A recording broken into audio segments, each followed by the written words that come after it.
ನಾನಿಲ್ಲಿ ಗೆಸ್ಟ್ ಅಲ್ಲ, ನಾನು part of the team. My Popcorn Films ಭಾಳ ಒಳ್ಳೆಯ ಹೆಸರು, ನಾನು ಕರುಣಾಕರ. ಈಗಿನ ಇತ್ತೀಚೆಗೆ ಬರ್ತಾ ಇರೋ ಸಿನಿಮಾ ಟೈಟಲ್ಸ್ ನೋಡಿದ್ರೆ ಒಂದು ಫ್ಯಾಮಿಲಿ ಟೈಟಲ್ಸ್, ಒಂದು ಫ್ಯಾಮಿಲಿ, ಅಪ್ಪ ಅಮ್ಮ ಮಕ್ಕಳು, ತಂದೆ ತಾತ ಅಜ್ಜಿ ಎಲ್ಲ ಬಂದು ಇಡೀ ಫ್ಯಾಮಿಲಿ ಕೂತು ನೋಡುವಂಥ ಒಂದು ಸಿನಿಮಾ ಈ ಕಾಲಘಟ್ಟದಲ್ಲಿ ಬರ್ತಾ ಇರೋದು ಭಾಳ ಕಡಿಮೆ ಆ ಥರ ಒಂದು ಫ್ಯಾಮಿಲಿ ಸಿನಿಮಾ. ಸೊ ಆರ್ಯ ತೇಜಸ್ ಆ ಥರ ಒಂದು ಕತೆ ಮಾಡಿಕೊಂಡು ಸ್ವತಃ ನಿರ್ದೇಶನ ಮಾಡಿಕೊಂಡು ಮುಖ್ಯ ನಾಯಕನ ಪಾತ್ರ ಮಾಡಿ ಅವರಿಗೆ ಬೆನ್ನೆಲುಬಾಗಿ ನಿಂತಹ ಸಂತೋಷ್ ಸುರೇಶ್ ಭಾಳ ಅಚ್ಚುಕಟ್ಟಾಗಿ ಸಿನಿಮಾ ಮಾಡಿದ್ದಾರೆ.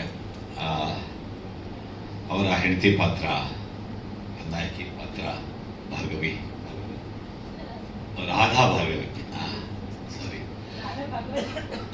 ಭಗವತಿ. ನಾನು ಬೇರೆ ಸೀನ್ಗಳು ನೋಡಿಲ್ಲ, ಟ್ರೈಲರ್ ನೋಡಿದೆ, ಮತ್ತು ಸಾಂಗು ತುಂಬ ಚೆನ್ನಾಗಿ ವರ್ಕೌಟ್ ಮಾಡಿದ್ದಾರೆ. 3 ಸಾಂಗು. ಚಿತ್ರ ನಿರ್ದೇಶಕ ಹೇಗೆ ಹಣಕಾಸಿನ ತೊಂದರೆ ಮತ್ತು ಒಂದು ಫ್ಯಾಮಿಲಿ ಮದುವೆ ಮಾಡಿಕೊಂಡು ಮಗುವಾಗಿರುತ್ತೆ, ಹೇಗೆ ತೊಳೆದಾಡ್ತಾನೆ ತನ್ನ ಕುಟುಂಬನ ಮುನ್ನಡೆಸ್ಕೊಂಡು ಹೋಗೋದಕ್ಕೆ ಅನ್ನೋದೇ ಈ ಚಿತ್ರದ ಕತೆ. ನನ್ನ ಕತೆ ಬಂದು ಹೇಳಿದಾಗ ಭಾಳ ಇಷ್ಟ ಆಯಿತು. ನಾನು ಈ ಚಿತ್ರದಲ್ಲಿ ಒಬ್ಬ ಪೇಂಟ್ ಮಾಡುವಂಥ ಮೇಸ್ತ್ರಿ. ಸೊ ಕೊನೆಗೆ ಒಬ್ಬ ಒಳ್ಳೆಯ ಪೇಂಟರ್ ಅಂತ, ಒಬ್ಬ ಕಲಾವಿದ ನಿರ್ದೇಶನ ಮಾಡಬೇಕು ಅಂತ ಹೊರಡ್ತಾನೆ. ಅವನಿಗೆ ಹೇಗೆಲ್ಲ ತನ್ನ ಜೀವನದಲ್ಲಿ ತೊಡಕುಗಳನ್ನ ಅನುಭವಿಸ್ತಾನೆ ಅನ್ನೋದು ಕೊನೆಗೆ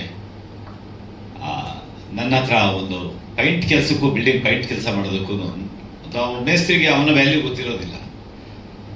ಇಲ್ಲೂ ಬಣ್ಣ ಬಿಡಿಸ್ತೀಯ, ಅಲ್ಲೂ ಬಣ್ಣ ಬಿಡಿಸ್ತೀಯ, ಪಾಪ ಬಣ್ಣ ಹೊಡಿ ಅಂದ್ಬಿಟ್ಟು ಕರ್ಕೊಂಡೋಗಿ ಹೇಗಿದ್ರು ಕೂಲಿ ಬರುತ್ತೆ, ನಿನ್ನ ಕೆಲಸ ಗೊತ್ತಿದೆ ಅಂತಂದ್ಬಿಟ್ಟು ಬಿಲ್ಡಿಂಗ್ ಬಣ್ಣ ಹೊಡಿಸ್ತೀನಿ. ಈ ಥರ ಒಂದು ಪಾತ್ರ ನಂದು. ಸೊ ಭಾಳ ಅಚ್ಚುಕಟ್ಟಾಗಿ ಪ್ಲ್ಯಾನ್ ಮಾಡಿಕೊಂಡು ನನ್ನ ಸೀನ್ಗಳನ್ನೆಲ್ಲ ಭಾಳ ನೀಟಾಗಿ ಮುಗಿಸ್ಕೊಂಡು ಹೇಳಿದ ಟೈಮ್ಗೆ, ಹೇಳಿದ ರೀತಿ ನಿರ್ಮಾಪಕರು ಬರೀ ನಿರ್ಮಾಪಕರಲ್ಲ, ಒಂದು ಟೀಮ್ನಲ್ಲಿ ಟೆಕ್ನಿಷಿಯನ್ ಆಗಿ ಸಂತೋಷ್ ಅವರು ಕೆಲಸ ಮಾಡಿದ್ದಾರೆ. ಈ ಟೀಮ್ನಲ್ಲಿ ನಾನು ಶೂಟಿಂಗ್ ಟೈಮಲ್ಲಿ ಅವ್ರನ್ನ ನೋಡಿದೆ. ಅವರ ಇಂಟ್ರೆಸ್ಟು ಮತ್ತು ಎಂಥೂಸಿಸಮ್ಮು ಎಲ್ಲನೂ ಚಿತ್ರ ಚೆನ್ನಾಗಿ ಮೂಡ್ ಬಂದಿದೆ ಅಂತ ನಾನು ಅಂದ್ಕೊಳ್ತೀನಿ ಈಗ ಟ್ರೈಲರ್ ನೋಡಿದ್ಮೇಲೆ ಮತ್ತು ಸಾಂಗ್ಗಳು ನೋಡಿದ್ಮೇಲೆ. So all the best entire team. So ಈ ರೀತಿ ಚಿತ್ರಗಳಿಗೆ, ಚಿತ್ರಮಂದಿರಕ್ಕೆ ಜನ ಬರಬೇಕು. ಇವತ್ತಂತೂ ಎಸ್ಪೆಷಲಿ ಸಿಂಗಲ್ ಸ್ಕ್ರೀನ್ಗಳು ನಡೆಯೋದು ತುಂಬ ಕಷ್ಟ ಆಗುತ್ತದೆ. ಆಡಿಯನ್ಸ್ ಕೊರತೆ, ಪ್ರೇಕ್ಷಕರ ಕೊರತೆ ತುಂಬ ಕಾರಣ. ಯಾವುದೋ ವರ್ಷಕ್ಕೆ 1 ಸಿನಿಮಾ 2 ಸಿನಿಮಾ ಗೆಲ್ಲುತ್ತೆ. ಈ ರೀತಿಯ ಸಿನಿಮಾಗಳನ್ನ ಫ್ಯಾಮಿಲಿ ಮಂದಿ ಮನೆಗೆ ಬಂದು, ಚಿತ್ರಮಂದಿರಕ್ಕೆ ಬಂದು ಸಿನಿಮಾಗಳನ್ನ ನೋಡಿ ಹೊಸ ನಿರ್ಮಾಪಕರಿಗೆ, ನಿರ್ದೇಶಕರಿಗೆ ಪ್ರೋತ್ಸಾಹ ಕೊಡಬೇಕು ಅಂತ ನಾನು ನನ್ನ 2 ಮಾತುಗಳನ್ನು ಮುಗಿಸ್ತೀನಿ. ಎಲ್ಲ ಥಿಯೇಟರ್ಸಲ್ಲೇ ಬಂದು ನೋಡಿ ಸಪೋರ್ಟ್ ಮಾಡಿ. ಎಲ್ಲ ಆಲ್ಮೋಸ್ಟ್ ಹೊಸ ಫೇಸಸ್ಸು, ಹೊಸ ಟೆಕ್ನಿಷಿಯನ್ಸು ಒಂದು ಒಳ್ಳೆ ಪ್ರಯತ್ನ ಮಾಡಿದ್ದೀವಿ. ಎಲ್ಲ ಸಪೋರ್ಟ್ ಮಾಡಿ ಅಂತ ಕೇಳ್ಕೊತೀನಿ. ಎಲ್ಲರಿಗೂ ನಮಸ್ತೆ. ತುಂಬ ವರ್ಷಗಳ ಕಾಲ ಒಂದು ಕನಸಿತ್ತು ನನಗೆ, ನಾನು ಒಂದು ಸಿನಿಮಾ ಮಾಡಬೇಕು ಅಂತ. ಹಲವಾರು ಸಿನಿಮಾ ನೋಡ್ತಿದ್ದೆ. ಅದರಿಂದ ಆ ಕನಸೇನಾಯಿತು ಅಂದರೆ, ಒಂದು ಚಿಕ್ಕ ಮಕ್ಕಳಿಂದ ದೊಡ್ಡವ್ರ ತನಕ ಕೂತು ಒಂದು ಸಿನಿಮಾ ಮಾಡಬೇಕು ಅಂತ ಅನಿಸಿತ್ತು. ಆ ಕಥೆನ ಈ ನಮ್ಮ ಆರ್ಯನ್ ತೇಜಸ್ ಅವರು ಕೊಟ್ಟರು. ತುಂಬ ಇಷ್ಟ ಆಯಿತು ಕತೆ ಕೇಳಿ. ಅದರಿಂದ ನಾನು ಮತ್ತು ನಮ್ಮ ನಮನ್ ನಾರಾಯಣ್ ಇಬ್ಬರು ಸೇರಿ ಈ ಸಿನಿಮಾ ಮಾಡೋಣ ಅಂತ ಮಾಡಿದ್ವಿ. ಎಲ್ಲರೂ ಸಹಕರಿಸಿ, ಇದೇ ಥರ ಸಹಕರಿಸಿದ್ರೆ ನೆಕ್ಸ್ಟ್ ಇನ್ನೂ ಒಂದು ಬೇರೆ ಸಿನಿಮಾ ಮಾಡೋ ರೀತಿ ಸಹಕರಿಸಿ ಅಂತ ಕೇಳ್ಕೊಳ್ತಾ ಇದ್ದೀನಿ. ಉದ್ಯಮದಲ್ಲಿ ಇದ್ದೀನಿ. ಏನಾಗುತ್ತೆ ಅಂದರೆ, ಒಂದು ಚಿಕ್ಕ ಮಕ್ಕಳು ತಂದೆಗೆ ಏನು ಕಷ್ಟ ಕೊಡ್ತವೆ, ಒಂದು ತಂದೆ ಆ ಮಗುಗಾಗಿ ಏನು ಕಷ್ಟ ಪಡ್ತಾರೆ, ಅದಕ್ಕೋಸ್ಕರ ಒಂದು ಚಿತ್ರನ ಮಾಡಿದ್ವಿ. 5 ಗಂಟೆಗೆ ಸ್ಟಾರ್ಟ್ ಮಾಡಬೇಕಿತ್ತು, ಬಟ್ ಸ್ವಲ್ಪ ತಡವಾಯಿತು. ದಯವಿಟ್ಟು ನಮ್ಮ ತಂಡನ ಕ್ಷಮಿಸ್ಕೊಡಿ. ನಾನು ಕರುಣಾಕರ. ಈ ಸಿನಿಮಾ ಅಪ್ರೋಚ್ ಮೊದಲು ನನಗೆ ಆರ್ಯನ್ ತೇಜಸ್ಸು ತುಂಬ ಹಳೆ ಸ್ನೇಹಿತರು. ಇಬ್ಬರು daily walking mates. So weekly ಒಂದು ಸ್ವಲ್ಪ ಲಾಂಗ್ ಮ್ಯಾರಥಾನ್ ಮಾಡ್ತಾಯಿದ್ದು, 25 ಕಿಲೋಮೀಟ್ರು. ಸೊ ಆ ಮೂಮೆಂಟಲ್ಲಿ ಹಲವಾರು ವಿಚಾರಗಳನ್ನ ನಾವು ಡಿಸ್ಕಸ್ ಮಾಡ್ತಾಯಿದ್ವಿ. ಸಿನಿಮಾ ಬಗ್ಗೆ ಇರ್ಬೋದು, ಎಲ್ಲ ವಿಚಾರಗಳು. ನನ್ನಲ್ಲಿ ಒಂದು ಸಿನಿಮಾ ಮಾಡಬೇಕು ಒಂದು ಆಸಕ್ತಿ ಇತ್ತು. ಬಟ್ ಮೂಲತಃ ನಾವು ತುಂಬ ಕೆಳಮಟ್ಟದ ಕುಟುಂಬದಿಂದ ಬಂದವರು, ತಂದೆ ಕೂಲಿ ಮಾಡ್ಕೊಂಡಿದ್ದವರು. ಸೊ ಆ ಮೂಮೆಂಟಲ್ಲಿ ಒಬ್ಬ ಕೆಳಮಟ್ಟದ ಕುಟುಂಬದಲ್ಲಿ ಬೆಳೀತಿದ್ದಂಥ ಹುಡುಗ ಸಿನಿಮಾ ಮಾಡಬೇಕು ಅಥವಾ ಸಿನಿಮಾ ಕೆಲಸಕ್ಕೆ ಜಾಯ್ನ್ ಆಗ್ತೀನಿ, ರಂಗಕ್ಕೆ ಹೋಗ್ತೀನಿ ಅಂದಾಗ ಆಬ್ವಿಯಸ್ಲಿ ಮನೇಲಿ ಏನು ವಿರೋಧ ಬಂತು, ಅದು ನಮ್ಮನೇಲೂ ಕೂಡ ಬಂತು. ಅದಾದಮೇಲೆ ನಾವೊಂದು ಸ್ಟೇಜಿಗೆ ಬಂದಮೇಲೆ ಆರ್ಯನ್ ತೇಜಸ್ ಸ್ನೇಹಿತರಾದ್ಮೇಲೆ ಹೀಗೆ ಡಿಸ್ಕಸ್ ಮಾಡಬೇಕಾದ್ರೆ ಒಂದು ಕತೆ ಇದೆ ಹೀಗೆ ಆಗಿ ಅಂತ ಮಾತ್ರ. ಅವ್ರ ಸಿನಿಮಾದಲ್ಲಿ ಇದ್ದೀನಿ ನನಗೆ ಗೊತ್ತಿತ್ತು. ಆಗ ಈ ಕತೆನ ಹೇಳಿದ್ರು, ಸರಿ ಡೆವಲಪ್ ಮಾಡಿ ನೋಡೋಣ ಅಂದೆ. ಮಾಡ್ಕೊಂಡು ಬಂದಮೇಲೆ ಕೂತ್ಕೊಂಡು ಕತೆ ಹೇಳಿದಾಗ ಅದೆಲ್ಲೋ ಒಂದು ಕಡೆ ಅದು ನನ್ನ ತಂದೆ ಮತ್ತು ನನ್ನ ನಡುವಿನ ಒಂದು ಬಾಂಧವ್ಯನ ನನಗೆ ನೆನಪಾಯಿತು. ಸೊ ನನ್ನ ತಂದೆ ಕೂಡ ನನಗೆ ಅಷ್ಟೇ ಕಷ್ಟಪಟ್ಟಿದ್ದಾರೆ ಲೈಫಲ್ಲಿ, ಒಂದು ಕೂಲಿ ಮಾಡಿಕೊಂಡು ಮುಟ್ಟೆ ಹೊತ್ಕೊಂಡು ಕಷ್ಟಪಟ್ಟಂಥ ವ್ಯಕ್ತಿ. ಸೊ ಈ ಸಿನಿಮಾ ಫಸ್ಟ್ನ ಕೇಳಿದ ತಕ್ಷಣ ಅಟ್ಲೀಸ್ಟ್ ಅವ್ರಿಗೋಸ್ಕರ ಈ ಸಿನಿಮಾ ಮಾಡೋದು ಡೆಡಿಕೇಟ್ ಮಾಡೋಣ. ಈ ಥರ ಎಷ್ಟೋ ಫಾದರ್ಸ್ ಇದ್ದಾರೆ. ಸೊ ಒಂದು ಮಕ್ಕಳಿಗೋಸ್ಕರ ಬೆನ್ನೆಲುಬಾಗಿ ಅವ್ರ ಕಣ್ಣಿಗೆ ಮಕ್ಕಳು ಏನೇ ಮಾಡಬೇಕು ಅಂದ್ರೆ ಫಸ್ಟು ಮುಂದೆ ಮಕ್ಕಳು ಅವ್ರು ಓದೋದಿರ್ಬೋದು ಅಥವಾ ಗುರಿ ಇರ್ಬೋದು, ಅವ್ರು ಮುಂದೆ ಕಷ್ಟಪಡೋದು ಬೇರೆ. ಬಟ್ ತಂದೆ ಆದವನು ಅವ್ರ ಬೆನ್ನಿಂದೆ ಅವನು ಕಾಣದಂಗೆ ಅವ್ನ ವಿಷಯಸ್ನ ಕಂಪ್ಲೀಟ್ ಮಾಡೋಕ್ಕೆ ಕಷ್ಟಪಡೋದಿರುತ್ತಲ್ಲ, ಅದನ್ನು ಯಾವುದು ಬೆಲೆ ಕಟ್ಟೋಕ್ಕಾಗಲ್ಲ. ಸೊ ಅದಕ್ಕೋಸ್ಕರ ನಾನು ಈ ಸಿನಿಮಾನ ಅಪ್ರೋಚ್ ಮಾಡ್ಕೊಂಡೆ. ಇಂಡಸ್ಟ್ರಿಯಲ್ಲಿ ಬಂದು ಸಿಕ್ಕಾಪಟ್ಟೆ ಅಲ್ಲಿ ಇಲ್ಲಿ ಚಾನ್ಸ್ಗಳು ಕೇಳ್ಕೊಂಡು ಚೌಟ್ರಿಗಳಲ್ಲಿ ಊಟ ಮಾಡ್ಕೊಂಡು ಇಬ್ಬರು ಆಡಿಷನ್ಸ್ಗೆ ಹೋಗೋದು. ಅವ್ನು ಸೆಲೆಕ್ಟ್ ಆಗ್ತಿದ್ದೆ, ನಾನು ಸೆಲೆಕ್ಟ್ ಆಗ್ತಿದ್ದಿಲ್ಲ. ಕಾರಣ ಬೆಳ್ಳಗವನೇ, ನಾನು ಬೆಳ್ಳಗಿದ್ದೀನಿ. ನೋಡಿ ಇದೇ ನಗು ಇಟ್ಕೊಂಡೆ ಕ್ಯಾಚ್ ಹಾಕೊಂಡ್ಬಿಟ್ಟಿದ್ದ ಡೈರೆಕ್ಟರ್ಗಳನ್ನ ಪ್ರೊಡ್ಯೂಸರ್. ಕೊನೆಗೆ ಇವತ್ತು ಈ ವೇದಿಕೆಯಲ್ಲಿ ಈ ಮಟ್ಟಿಗೆ ಬಂದಿರೋದು ನಾನು ಕರುಣಾಕರ ಈ ಒಂದು ಸಿನಿಮಾ ಮಾಡಿ ನಾಯಕ ನಟನಾಗಿ ಮಾಡ್ತಿರೋದು ಭಾಳ ಖುಷಿ ಆಗ್ತಾ ಇದೆ. ಇದೊಂದು ಮೈಲ್ಗಲ್ ನಮಗೆ, ಈ ನಾನು ಕರುಣಾಕರ ಸಿನಿಮಾಗೆ. ಜೊತೆಗೆ ಇವರು ಒಂದು ಕನಸು ಇವತ್ತು ನನಸಾಗಿದೆ. ಆಲ್ ದ ಬೆಸ್ಟ್ ಗೆಳೆಯ, ಒಳ್ಳೇದಾಗಲಿ. ಆ್ಯಂಡ್ ಈ ಸಿನಿಮಾ ಭಾಳ ಅದ್ಭುತವಾಗಿ ಬಂದಿದೆ. ಆ್ಯಂಡ್ ನಾನು ಸಾಂಗ್ ಎಲ್ಲ ನೋಡಿದ ಜೊತೆಗೆ ಶೂಟಿಂಗಲ್ಲೂ ನಾನು ಸ್ವಲ್ಪ ಭಾಗಿಯಾಗ್ತಿದೆ. ಪೂರ್ತಿ ಯಲಂಕ ಭಾಗದಲ್ಲಿ ತೆಗೆದಿರುವಂಥದ್ದು. ನನಗೆ ಹಾಡು ಅದೆಲ್ಲ ನೋಡ್ತೀವಿ, ಎಷ್ಟು ಬ್ಯೂಟಿಫುಲ್ ಆಗಿ ಮಾಡಿದ್ದಾರೆ, ಕಲರ್ಫುಲ್ ಆಗಿದೆ. ಸೊ ಪೋಸ್ಟರ್ ಹೇಗಿದೆಯೋ ಅದೇ ರೀತಿ ಸಿನಿಮಾ ಸಾಂಗ್ಸ್ಗಳು ನೀವು ನೋಡಿದ್ರೆ ಎಷ್ಟು ಬ್ಯೂಟಿಫುಲ್ ಆಗಿದೆ ಅಂತ. ಸೊ ನನಗಂತೂ ಭಾಳ ಖುಷಿ ಆಗ್ತದೆ. ಯಾಕಂದ್ರೆ ಒಂದು ಫ್ಯಾಮಿಲಿ ಓರಿಯೆಂಟೆಡ್ ಮೂವಿ. ಕಷ್ಟಪಟ್ಟು ಸಿಕ್ಕಾಪಟ್ಟೆ ತಂದೆ ತಾಯಿಗಳು ಮಕ್ಕಳಿಗೆ ಕೊಡ್ಸೋಕೆ ಒದ್ದಾಡ್ತೀವಿ, ಮನೆಗೆ ಎಷ್ಟೋ ತೂತುಗಳನ್ನ ಮುಚ್ಚೋಕ್ಕೆ ಒದ್ದಾಡ್ತಿರ್ತೀವಿ ಅಂತ ಇದರಲ್ಲಿ ಈ ನಾನು ಕರುಣಾಕರ ಎಷ್ಟು ಕಷ್ಟಪಟ್ಟಿದ್ದಾನೋ ಈ ಸಿನಿಮಾದಲ್ಲಿ ತೋರಿಸಿದ್ದಾರೆ.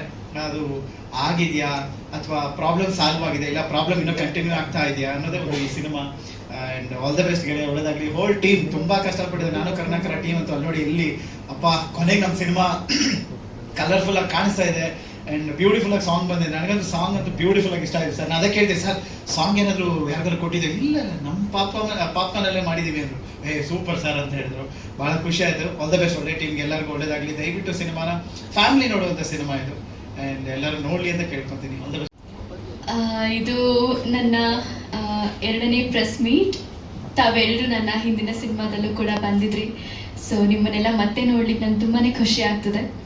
ಆ್ಯಂಡ್ ನಾನು ಕರುಣಾಕರ ತುಂಬ ಒಳ್ಳೆ ಸ್ಟೋರಿ. ಈ ಒಂದು ಸ್ಟೋರಿಯಲ್ಲಿ ನಾನು ಲೀಡಾಗಿ ಪಾತ್ರವನ್ನು ನಿರ್ವಹಿಸ್ತಾ ಇದ್ದೀನಿ. ಇದರಲ್ಲಿ ನನ್ನ ಪಾತ್ರ ಒಬ್ಬ ತಾಯಿಯ ಪಾತ್ರ. ನನಗೆ ಸ್ಟಾರ್ಟಿಂಗಲ್ಲಿ ಒಪ್ಕೋಬೇಕಾದ್ರೆ ಸ್ವಲ್ಪ ಭಯ ಆಯಿತು. ಹೇಗಪ್ಪ ಇವಾಗ ಹಿಂದೆ ಎಲ್ಲ ನೀವು ನೋಡಿರೋ ಹಾಗೆ ಬ್ರಾಹ್ಮಣರ ಮನೆ ಹುಡುಗಿ, ಕಾಲೇಜ್ ಸ್ಟೂಡೆಂಟು, ಸ್ಕೂಲ್ ಸ್ಟೂಡೆಂಟು ಆ ಥರ ಮಾಡ್ಕೊಂಡು ಬಂದಿತ್ತು. ಆ್ಯಂಡ್ ನನ್ನ ಹಿಂದಿನ ಪ್ರಾಜೆಕ್ಟ್ ಅಮೃತಧಾರೆಯಲ್ಲಿ ಮಲ್ಲಿ ಕ್ಯಾರೆಕ್ಟರನ್ನು ನೀವು ನೋಡೇ ಇದ್ದೀರಿ. ಸೊ ಆ ಥರದ್ದೆಲ್ಲ ಮಾಡ್ಕೊಂಡು ಬಂದು ಇವಾಗ ಡೈರೆಕ್ಟಾಗಿ ಒಂದು ತಾಯಿ ಪಾತ್ರ ಮಾಡಬೇಕು ಅಂತ ಬಂದಾಗ ನನಗೆ ಸ್ವಲ್ಪ ಭಯ ಆಯಿತು. ಬಟ್ ಸ್ಟೋರಿ ಆ್ಯಂಡ್ ಅದೊಂದು ಏನಂತಾರೆ ಬಾಂಡಿಂಗ್ಸನ್ನು ತಿಳಿಸುವಂಥ ಸ್ಟೋರಿ ಆಗಿದ್ದರಿಂದ ನಾನು ಈ ಒಂದು ಕಥೆಯನ್ನು ಒಪ್ಕೊಂಡೆ. ನನಗೆ ಪರ್ಸ್ನಲಿ ಈ ಒಂದು ಕತೆ ಕೇಳಿದಾಗ ನನ್ನ ಹಳೆ ಮೆಮೊರೀಸ್ ಎಲ್ಲ ನನಗೆ ಮತ್ತೆ ಕಣ್ಮುಂದೆ ಬಂದ ಹಾಗಾಯಿತು. ಎಲ್ಲ ನನ್ನ ಚೈಲ್ಡ್ಹುಡ್ ಮೆಮೊರೀಸ್ನ ಎಲ್ಲ ರೀಕಾಲ್ ಮಾಡ್ತಾ ನಾನು ಕೂತ್ಕೊಂಡಿದ್ದೆ ಈ ಒಂದು ಸ್ಟೋರಿ ನಾನು ಕೇಳಬೇಕಾದ್ರೆ. ಸೊ ಡೆಫಿನೆಟ್ಲಿ ಈ ಒಂದು ಸ್ಟೋರಿ ತುಂಬ ಜನಕ್ಕೆ ಇಷ್ಟ ಆಗುತ್ತೆ. ಎಲ್ಲರೂ ಸಿನಿಮಾ ಇದರಲ್ಲಿ ಕೂತ್ಕೊಂಡು ಸಿನಿಮಾ ನೋಡಬೇಕಾದ್ರೆ ಎಲ್ರಿಗೂ ತಮ್ಮ ಮೆಮೊರೀಸ್ ಮತ್ತೆ ಕಣ್ಮುಂದೆ ಬರುತ್ತೆ ಅಂತ ನನಗೆ ಅನ್ನಿಸ್ತು. ಸೊ ಹಾಗಾಗಿ ನಾನು ಈ ಸ್ಟೋರಿಯನ್ನು ಒಪ್ಕೊಂಡೆ. ಆ್ಯಂಡ್ ಸಾಂಗ್ ಎಲ್ಲ ನನಗೆ ಸ್ಟಾರ್ಟಿಂಗಲ್ಲಿ ಕೇಳಿಸಿದ್ರು, ತುಂಬಾ ಖುಷಿ ಆಯಿತು ಸಾಂಗ್ಸು ಕೇಳಿ. ಆ್ಯಂಡ್ ಇನ್ನೊಂದು ಖುಷಿ ವಿಚಾರ ಏನು ಅಂದರೆ ನಮ್ಮ ಸಿನಿಮಾಗೆ ಯು ಸರ್ಟಿಫಿಕೇಟ್ ಸಿಕ್ಕಿದೆ. ಸೊ ಅದೊಂದು ತುಂಬ ಖುಷಿ ವಿಚಾರ. ಈಗಿನ ಸಿನಿಮಾಸಲ್ಲಿ UA ಸಿಗುತ್ತೆ, ಬಟ್ ಯು ಸಿಗೋದು ತುಂಬಾ ಕಡಿಮೆ. ಅಂಥದ್ರಲ್ಲಿ ನಮಗೆ ಯು ಸಿಕ್ಕಿದೆ. So I am really very proud of this thing. So thank you so much. ನಿಮ್ಮನ್ನೆಲ್ಲ ನೋಡಿ ನನಗೆ ಮಾತು ಹೊರಡ್ತಿಲ್ಲ, ಭಯ ಆಗ್ತದೆ, ಸ್ವಲ್ಪ ನರ್ವಸ್ ಆಗಿದ್ದೀನಿ. But thank you so much ತಾವೆಲ್ಲರೂ ಇಲ್ಲಿಗೆ ಬಂದಿರೋದಕ್ಕೆ, ನಮ್ಮನ್ನೆಲ್ಲ ಇಷ್ಟು ಸಪೋರ್ಟ್ ಮಾಡ್ತಿರೋದಕ್ಕೆ ತಮ್ಮೆಲ್ರಿಗೂ ತುಂಬ ಋಣಿಯಾಗಿದ್ದೀನಿ. Thank you so much. ಇಂದಾಗಲಿ ಅಥವಾ ಪ್ರಾಬ್ಲಮ್ಸ್ಗಳಿಂದಾಗಲಿ ಅವರು ಆ ಒಂದು ಕನಸನ್ನ ಬದಿಗೊತ್ತಿ ತಮ್ಮ ಫ್ಯಾಮಿಲಿಗೆ ಏನ್ ಬೇಕು, ತಮ್ಮ ಮಕ್ಕಳಿಗೆ, ತಮ್ಮ ಪಾರ್ಟ್ನರ್ಗೆ, ತಮ್ಮ ತಂದೆ ತಾಯಿಗೆ ಏನ್ ಬೇಕು ಅದನ್ನ ಮಾಡಕ್ ಸ್ಟಾರ್ಟ್ ಮಾಡ್ತಾರೆ. ಇಲ್ಲಿ ಈ ಒಂದು ಪಾತ್ರದ ಕೂಡ ಅದೇ ಕಥೆ. ಈ ಒಂದು ಪಾತ್ರ ಅಂತ ಅಲ್ಲ, ತಂದೆ ತಾಯಿ ಇಬ್ರದ್ದು ಅದೇ ಕಥೆ.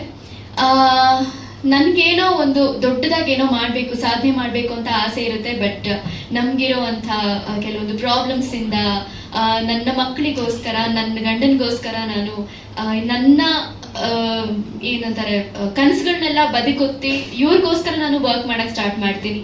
ಆ್ಯಂಡ್ ನನ್ನ ಗಂಡ ಚೆನ್ನಾಗಿ ಮುಂದುವರಿಲಿ ಅಂತ ಹೇಳಿ ಅವ್ರಿಗೆ ಸಪೋರ್ಟ್ ಮಾಡಕ್ ನಿಂತ್ಕೊಳ್ತೀನಿ. ಇದು ಜಸ್ಟ್ ಒಂದು ಸ್ಟೋರಿ ಅಲ್ಲ, ಪ್ರತಿಯೊಬ್ಬರ ಮನೆ ಕಥೆ ಇದು. ಎಲ್ಲರಿಗೂ ಕೂಡ ಒಂದಲ್ಲ ಒಂದು ಆಸೆ ಇದ್ದೇ ಇರುತ್ತೆ, ಬಟ್ ಕಾರಣಾಂತರಗಳಿಂದ ಅದನ್ನ ಪೂರೈಸ್ಕೊಳಕ್ ಆಗಿರೋದಿಲ್ಲ.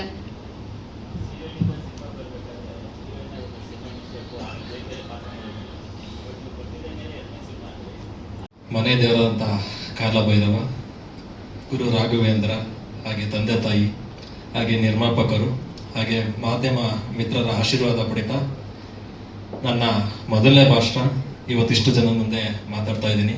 ನನಗೆ ತುಂಬ ಖುಷಿ ಆಗ್ತಾ ಇದೆ. ಸೊ ಸುಮಾರು ಒಂದು 20 ವರ್ಷದ ಒಂದು ಸ್ಟ್ರಗಲ್ ಇವತ್ತು ನಾನು ಕರ್ಣಕರಾಗಿ ಎಲ್ಲರೂ ಮುಂದೆ ಬಂದು ನಿಂತಿದ್ದೀನಿ. ಇದು ಒಂದು ಪ್ರತಿಯೊಬ್ಬ ಫಿಲ್ಮ್ ಮೇಕರ್ನ ಒಂದು ಕನಸು. ಆ ಕನಸು ಎಲ್ಲೂ ಕೂಡ ದಾರಿ ತಪ್ತಾನೆ ಇಷ್ಟು ವರ್ಷ ಆದ್ರೂ ಕೂಡ ಅದನ್ನ ನಿಧಾನವಾಗಿ ತಗೊಂಡು ಬಂದು ಇವತ್ತು ಈ ವೇದಿಕೆ ಮೇಲೆ ಬಂದು ನಿಂತು ಸೊ ನಿಮ್ಗಳ ಮೂಲಕ ಹಲವಾರು ಸ್ಕ್ರೀನ್ಗಳಲ್ಲಿ ನಾನು ಕರ್ಣಕರ ಬರ್ತಾ ಇದೀವಿ. ಈ ನಾನು ಕರ್ಣಕರ ಸಿನಿಮಾ ಇದು ನಮ್ಮ ಸಿನಿಮಾ ಅನ್ನೋದಕ್ಕಿಂತ ಇದು ನಿಮ್ಮ ಸಿನಿಮಾ. ಪ್ರತಿ ಮನೆಯಲ್ಲೂ ಕೂಡ ನಡೆಯುವಂತ ಒಂದು ಸಿನಿಮಾ ಇದು. ಸೊ ಪ್ರತಿ ಮನೆಯಲ್ಲೂ ಕೂಡ ಒಬ್ರು ಕರ್ಣಕರ ಇರ್ತಾರೆ, ಪ್ರತಿ ಮನೆಯಲ್ಲೂ ಕೂಡ ಮಮತಾ ಇರ್ತಾರೆ, ಹಾಗೆ ಟಾರ್ಚರ್ ಕೊಡೋ ಅಂತ ಮಕ್ಕಳು ಕೂಡ ಇರ್ತಾರೆ. ಸೊ ಒಂದು ಬ್ಯೂಟಿಫುಲ್ ಆಗಿರೋ ಒಂದು ಇದು ಕತೆ. ಈ ಸಿನಿಮಾ ನಂದು 2ನೇ ಸಿನಿಮಾ ಇದು ಡೈರೆಕ್ಷನ್ ಅಲ್ಲಿ. ಸೊ ಮೊದಲನೇ ಮೂವಿ ಪಾರ್ಕ್ ರೋಡ್ 100 ರೂಪಾಯಿ ಅಂತೇಳಿ ಒಂದು ಚಿಲ್ಡ್ರನ್ಸ್ ಬೇಸ್ ಮೇಲೆ ಮೂವಿ ಮಾಡಿದ್ದು. ಸೊ ಈ ಒಂದು ಸಿನಿಮಾ ಮಾಡಬೇಕಾದ್ರೆ ಆಗ್ಲೇ ಸಂತೋಷ್ ಅವರು ಹೇಳ್ತಾ ಇದ್ರು, ನಾವು ಅವರು ಕೂಡ ಗೆಳೆಯರು. ಸುಮಾರು ಒಂದು 20-25 ಕಿಲೋಮೀಟರ್ ನಾವು ವೀಕ್ಲಿ ಒನ್ಸ್ ವಾಕ್ ಮಾಡಬೇಕಾದ್ರೆ ಅವ್ರಿಗೂ ನಮಗೂ ಸಿನಿಮಾ ಒಡನಾಟ ಸ್ವಲ್ಪ ಮಾತುಕತೆ ಆಗ್ತಾ ಆಗ್ತಾ ಆಗ್ತಾ ಒಂದು ಕಂಟೆಂಟ್ ನಾನು ಹೇಳಿದೆ. ಅವಾಗ ಅದನ್ನ ಡೆವಲಪ್ ಮಾಡಿ ಅಂತಂದ್ರು. ಆ ಡೆವಲಪ್ ಇವತ್ತು ಇಲ್ಲಿವರೆಗೂ ಬಂದು ನಿಂತಿದೆ. ಸೊ ಭಯ ಆಗ್ತಾ ಇದೆ ಫಸ್ಟ್ ಟೈಮು